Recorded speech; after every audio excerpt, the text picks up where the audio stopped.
Welcome back. Now we're going on to frequencies. So this has been a battleground for many years, frequencies, multi-frequency versus single frequency. What frequency is the best? So we'll start off with single frequency. Machines, maybe years ago you had low frequency machines which were roughly about 4 kilohertz. 4 kilohertz is like a bass. Imagine somebody driving by in a car and you hear boom, boom, boom, boom, boom. You don't hear the high pitched tones, you only hear the bass, the boom, boom, boom, like a pulsing.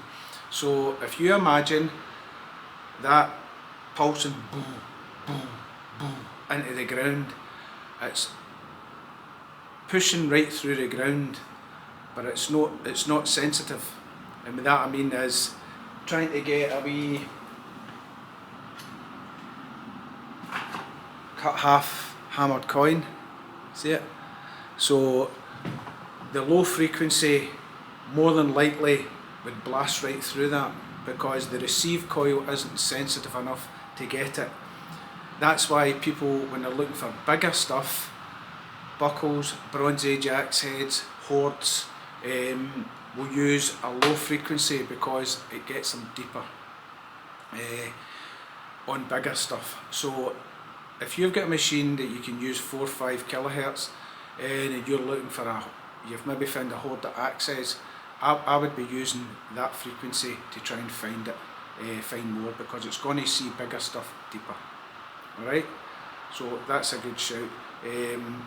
Also I found in mineralisation, using a lower frequency helps see through the mineralisation, and even in some saltwater beaches a low frequency helps see through it.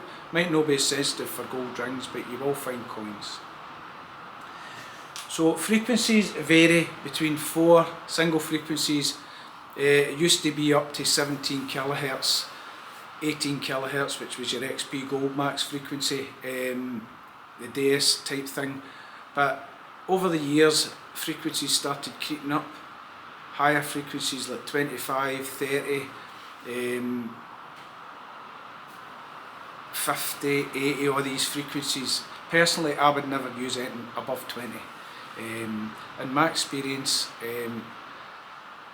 18 kilohertz. Whites used to use a 22.5 in their V3i, and that was part of the multi-frequency, but you could use it as single frequency. And to be honest, you dug some amount of coke, which is this stuff. It looks like coal, see it? You dig a lot of that at high frequencies. Lower frequency machines don't usually hit as hard on it, but high frequency machines, because it comes in like a low conductor, they'll hit that hard. So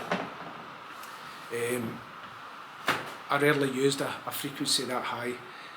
The highest frequency machine I used was the XP Gold Max. When the first Gold Max came out, it dug coke like nobody's business.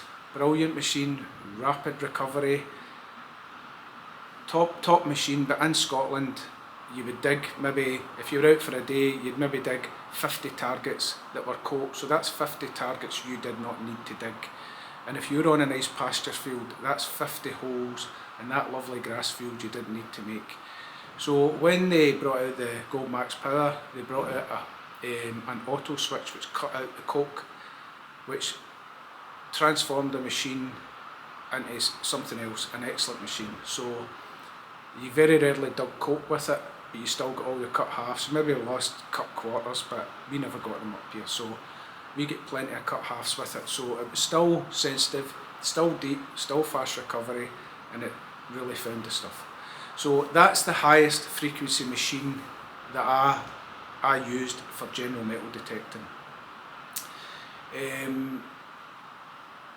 I wouldn't use, to me personally, I wouldn't use any higher than that. That's just my own personal preference. So single frequency machines, over the years, using different machines including the Technetics T2, Tesoro T-John, the Trident 1 and 2, the Vicaro, the Cibola, loads of machines. These were all machines that was out maybe 2000, 2010, between that era, all different frequencies. In Scotland, I tested loads and loads of machines. I found 10 kilohertz to 13 kilohertz perfect for our soil. I found loads of silver coins, hammered coins, and I tested it against a lot of multi-frequency machines at the time, which was the Minelab Explorer, or the White's multi-frequency DFX.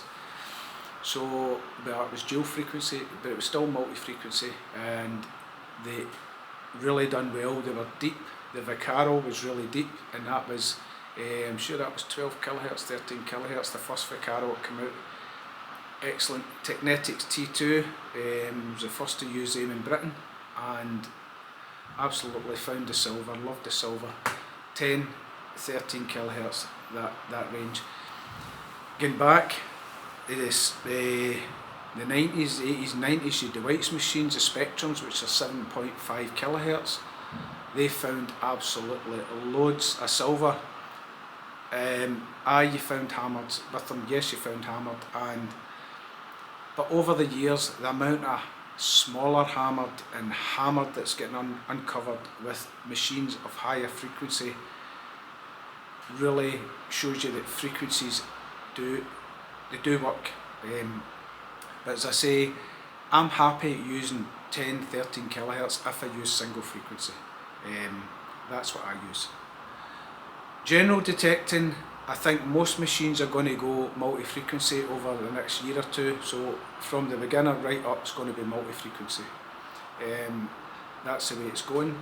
So multi-frequencies are generally machines that operate in more than one frequency. As I say, you get dual frequency, but the White's DFX was dual frequency, so that operated in a low frequency and a higher frequency together, so that you were getting depth on bigger items and smaller items at high frequencies. So Minelab first came out with the broadband spectrum, which was is still in your Excalibur 2, or your Minelab Sovereigns, which is discontinued. Absolutely excellent. Coke, it didn't even acknowledge it. So we used them for years.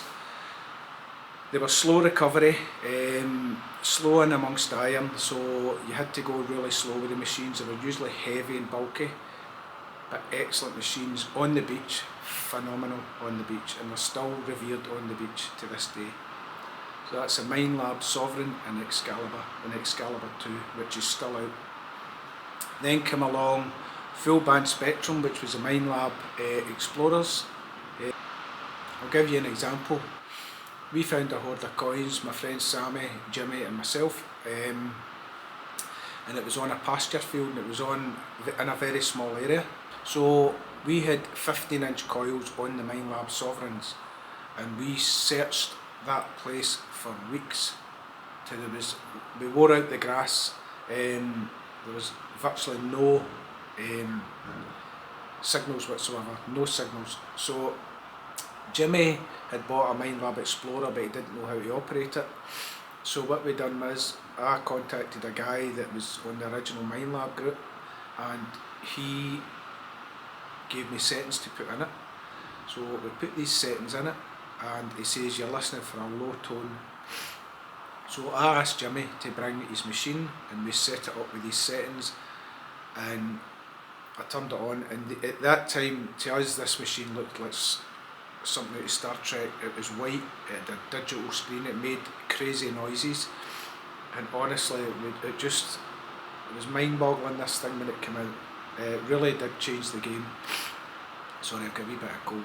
So I started searching, and within 2 feet I got a low buzz. I dug it, hammered coin. I could not believe it. Another 2 steps, meter at the exact same bit, bottom right, low buzz, hammered coin. I get 18 hammered coins in that same area with full band spectrum over broadband spectrum. So that week the broadband spectrum machines get traded in for full band spectrum machines, and we use full band spectrum for many years. Explorer XS, Explorer XS2, Explorer SE Pro, and then the Minelab E-Track. All again, I actually think that Minelab, the meter was far better on Explorer, and it was probably the best meter I ever used, to be honest. But we used them for years, and then it was Minelab CTX 3030, all full band spectrum, and then it moves into the Equinox. So all those machines were full band spectrum, still excellent machines, still I'll find you similar into stuff. Alright, so full band spectrum, so you had broadband spectrum, full band spectrum. Now Minelab had the patent for multi-frequency at that time. The only other multi-frequency was White's V3i, which operated in 3 frequencies at the same time, and that's how multi-frequency works. I think it's just set frequencies going into the ground at the same time, and it's harmonics of those frequencies that work. As I say, I don't go too technical. I only want to know if it finds me the stuff. Alright, so move on.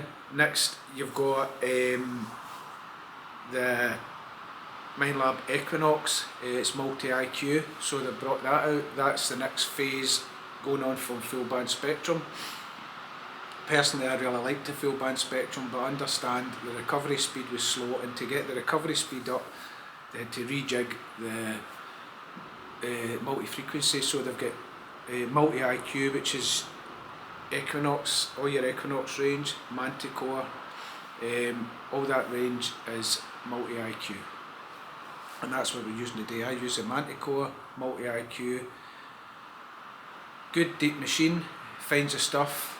It's got selectable single frequencies, which you'll find in a lot of machines now, round about the £500 mark. So you've got multi-frequency, plus you've got all the selectable single frequencies. So you're really spoilt for choice, because years ago we had to buy different machines for all those different frequencies. So now, if you've got 5 single frequencies and 2 multi-frequencies, you've got 7 machines in that one machine for half the price that we would pay 10 years ago. So value for money is phenomenal, plus build quality is better, waterproof, li-ion batteries, rechargeable, carbon shafts, quality products, light, fast recovery. The features that you've got in the machine now is phenomenal. So frequency wise, that's what we've got, frequencies. Me personally, I would always use multi-frequency, multi-IQ. I would keep it in that all the time, unless you're specifically looking for a specific target. Big stuff, I would maybe start searching in a low frequency. If I was looking for smaller stuff, would I change to a higher frequency? Probably not, because multi-frequency, even your XP-DS is excellent multi-frequency. Nocta Legends get 3 selectable different types of multi-frequency: a low conducting multi-frequency, a mid and a high conducting. So if you're looking for something like gold rings, cut halves, put it on multi-frequency that it favours smaller stuff. If you're looking for axe heads and all that, you take a multi-frequency that favours bigger stuff, big pennies, axe heads, big silver coins. Really spoilt for choice frequency wise. Frequencies affect depth, which we're going to go on to next. That's my next section, the 6 things that affect depth. That over the years, I've machines there, they've got 1,000 features, honestly, but only 6 things affect depth that I've found over the years. So that's us covered frequency, the types of frequencies. We're going to move on to the 6 things that affect depth, so stay tuned.